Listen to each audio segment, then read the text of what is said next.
Hey guys, I'm going to show you what you can do when you get a similar problem like this. So this is a read operation on the table as an HR core task from scope record page resource was denied. So the application human resource core must declare a restricted caller access privilege. Okay, so to do that we simply need to go into a specific table which we call application restricted caller.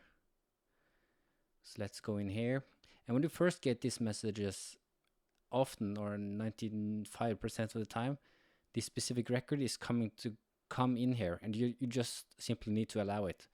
So what you can do is to filter out all of the allows, and then you can take a look at all the different ones that are requested and stuff like that. And in a lot of cases you can find what you're looking for, and you simply need to approve it or allow it.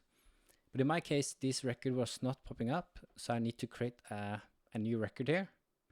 So that is what I'm going to do. So I need to be in the human core resource core scope to do this.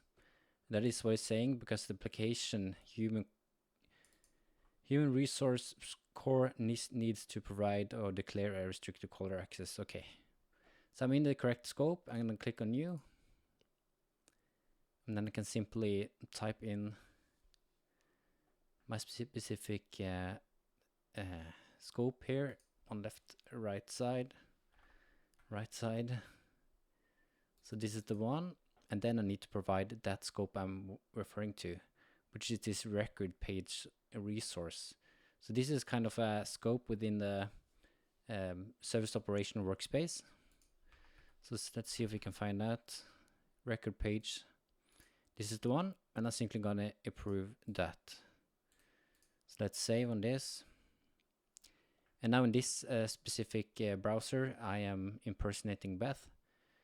So let's click on refresh to see what happens.